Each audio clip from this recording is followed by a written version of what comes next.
नमः शिवाय। आशा करती हूँ आप सब लोग कुशल मंगल होंगे। आपका स्वागत है। आज आप जानेंगे होली पूजन विधि। होली का पूजन कैसे किया जाता है तो वो सब आप मेरे द्वारा जानेंगे। तो होली पूजन के लिए सबसे पहले तो हमें अच्छी प्रकार से तैयार हो जाना है।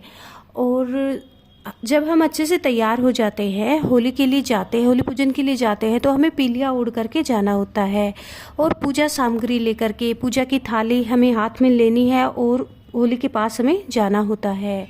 वहाँ पर हमें ढाल की माला या बिड़कुले की माला जो हमने वहाँ पर ली है, सबसे पहले जा कर के हमें होली के ऊपर चढ़ा देनी है। होली पूजन आरंभ करेंगे। हमारे यहाँ पर बड़ी होली बनाई जाती है, बाहर खुले स्थान पर बनाई जाती है होली। और यहाँ पर पूजन आरंभ करते हैं तो सबसे पहले हमें आटे से स्वास्तिक बना लेना है। ढाल बिड़कुलों की में एक जैसे बनाते हैं तो उसमें एक नारियल भी हमें गोबर से बनाया जाता है। और तो सबसे पहले हमें ढाल बिड़कुले की माला है वो वहाँ पर होली पर चढ़ा देते हैं, वहीं पर हम पूजन भी करेंगे।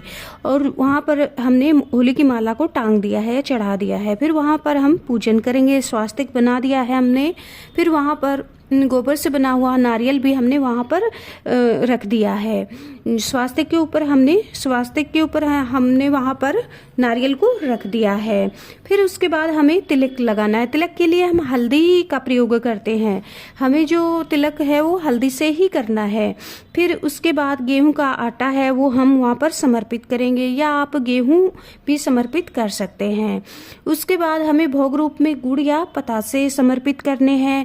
भोग चढ़ाने के बाद हमें जौ की बालियाँ चढ़ानी है। जौ की बालियाँ आप 5, 7, 11 जितनी चाहे चढ़ा सकते हैं, ला सकते हैं, लेकिन कम से कम 5 तो अवश्य ही लेनी होती हैं। फिर उसके बाद हम दक्षिणा चढ़ाएंगे। दक्षिणा में हमें सिक्के चढ़ाने होते हैं। तो एक बात तो यहाँ पर विशेष याद रखनी होती है कि होली के पूजन में हमें कच्चे सूत का जो है विशेष महत्व होता है। कच्चा सूत हमें अवश्य ही लेना होता है।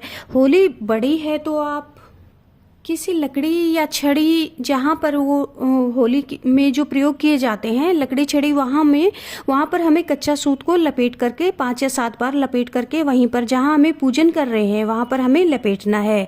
अगर फिर भी आप परिक्रमा करना चाहें तो आप परिक्रमा करें और कच्चे सूत को किसी एक लकड़ी में हमें लपेटना है। फिर चारों तरफ से हमें परिक्रमा करनी है। परिक्रमा मैंने बताया 5 या 7 आप परिक्रमा जितना हमें करनी होती है। यही रिवाज होता है कि पूरी होली की हमें परिक्रमा करनी होती है। 5 परिक्रमा तो आप अवश्य ही करें। आप चाहे तो वहाँ पर जहाँ पूजन कर रहे हैं, अगर परिक्रमा नहीं कर पा रहे हैं, बड़ी है होली और नहीं कर पा रहे हैं, तो आप वहीं पर जहाँ पूजन कर रहे हैं वहाँ किसी लकड़ी या छड़ी में, जैसा मैंने बताया, सूत को वहाँ पर लपेट सकते हैं 5 या 7 बारी। तो एक विशेष बात ये भी है कि कच्चे सूत की जब हम परिक्रमा करते हैं और फिर लपेटते हैं तो जो सूत बच जाता है, जो कच्चा सूत हमने लिया है, परिक्रमा करने के बाद जो बच जाता है, काफ़ी बड़ा होता है सूत, तो उसे हमें तोड़ना नहीं होता है। आप वहीं पर उसको जितना हो जाता है परिक्रमा के बाद जो बच जाता है उसको आप वहीं पर आपको टांग देना होता है, या फिर इतना सूत ले जो कि परिक्रमा में ही पूरा हो जाए। अगर किसी के यहाँ अलग रिवाज है और सूत को तोड़ना ही है तो आप कुंवारी कन्या के हाथ से ही सूत को तुड़वा सकते हैं, लेकिन हो सके तो आप बचा हुआ सूत वहीं पर टांग दे। इसके बाद जल के लोटे से हम छींटे लगाएंगे।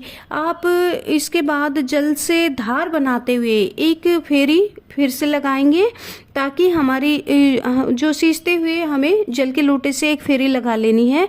और फिर हमारी जो होली है, इसलिए हम जल के लोटे से लगाते हैं ताकि हमारी होली जो है वो ठंडी रहे और सब कुशल मंगल रहे। यह जो होली पूजन है ठंडी होली के रूप में मनाया जाता है। और फेरी लगाने के बाद जल से सींचते हुए थोड़ा जल हमें बचा लेना है, ताकि वो जल हम बचा लेते हैं तो घर पर वापस आते हैं हम, और घर के दोनों कोलों पर या उसके दरवाजे के दाईं और बाईं तरफ हमें जल से सिला देना है या जल के छींटे देना है। पहले वहाँ पर स्वास्तिक के चिन्ह बनाने हैं और फिर हमें जल के छींटे देने होते हैं। इस तरह से साधारण तरीके से होली की पूजा की जाती है और बहुत ही आसान तरीके से पूजा विधि मैंने आपको बताई। बहुत आसान तरीके से होली पूजन किया जाता है। आशा करती हूँ आपको होली पूजन मेरा पसंद आया होगा। तो चैनल को सब्सक्राइब करें और लाइक करें। आपका वीडियो देखने के लिए धन्यवाद।